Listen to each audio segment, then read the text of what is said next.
చాలా లోతుకి వెళ్ళిపోతాయి. భవిష్యత్తులో మనం అద్భుతమైన అభివృద్ధి ఇవ్వలేకపోవచ్చు, కానీ కనీసం మన కనీస ధర్మం ద్వేషం ఇవ్వైతే ఇవ్వకూడదు కదా సమాజానికి.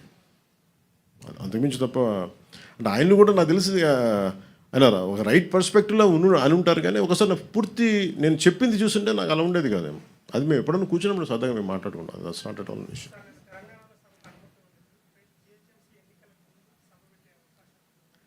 ఎంతకాలం ఆపుతారు సార్ ఎక్కడైనా సరే? ఇప్పుడు ఇలా అయితే మీరు నాకు తెలిసి తెలంగాణ అంతా కూర్చోబెట్టి, తెలంగాణ నిజంగా చెప్పాలంటే తెలంగాణ పోరాట స్ఫూర్తి చాలా ఎక్కువ. ఇప్పుడు నేను కూర్చోబెట్టి ఇక్కడున్న మా నాయకులు ఎవరు పోటీ చేయట్లేదు కదా, ఇక్కడున్న ఆంధ్ర నాయకులు ఎవరు ఎక్కడ వెళ్ళట్లేదు. అక్కడ కూర్చున్నది పూర్తి తెలంగాణ బాల్ అండ్ బ్రాట్, అది పూర్తి నేలబిడ్డలు, అక్కడ భూమిపుత్రులు. వాళ్ళు పోటీ చేస్తారంటే ఆపేది ఎవరండి? వాళ్ళు సభ పెట్టుకుంటారంటే ఆపేది ఎవరు? ఎంతకాలం ఆపగలరు? ఇజ్ ఇట్ యాంటీ కాన్స్టిట్యూషనల్ కదా. ఈవెన్ తెలంగాణ పోలీసు కూడా అదే చెప్తారు కదా, ఒకరోజు ఆపగలరు, 2 రోజులు ఆపగలరు, కానీ అలా తెలుసు ఎక్కడ ఆప్ చేయలేదు, జరగదు కూడా.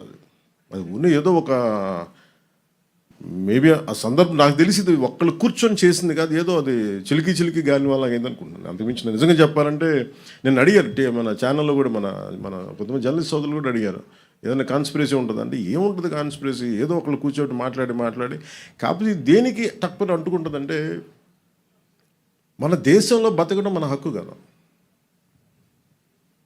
మన హక్కుని ఇప్పుడు నేను కూర్చోబెట్టి ఈరోజు ఆర్టికల్ 370 రద్దంటే నువ్వు కూర్చోబెట్టి కాశ్మీరీ పండితులు మీరు ఇక్కడి నుంచి వెళ్ళిపోండి అంటే అవన్నీ ఎటు తిరిగినాయి, ఎటు వచ్చినాయి? అలాంటి కొద్దిమంది మాట్లాడటం దేశానికి శ్రేయస్కరం కాదు. నాకేదో జరుగుద్దని కాదు, నాకేం జరుగుద్ది? నాకు దాని గురించి అసలు ఇబ్బంది లేదు. ద్వేషం, విద్వేషాలకి ద్వేషాలకే ఒక ముగింపు పలకాలనే కదండి. విద్యార్థులు ఏం ద్వేషం ఉంటుంది, యువతలో ఏం ద్వేషం ఉంటుంది?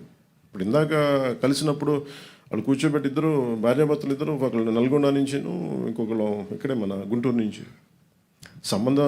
బాంధవ్యాలు ఉంటాయి, వ్యాపారాలు. నేను అది కూడా చెప్పాను.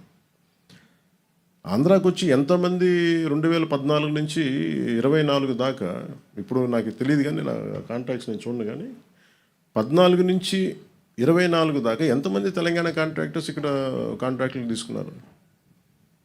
అలాగే తెలంగాణలో ఎంతమంది ఆంధ్ర కాంట్రాక్టర్స్ అక్కడ కాంట్రాక్టులు చేశారు? నేనేమంటున్నానంటే ఇవన్నీ మీరు జరుగుతున్నప్పుడు ప్రజల మధ్య ద్వేషం దేనికని? అవి తీసుకురాకండి.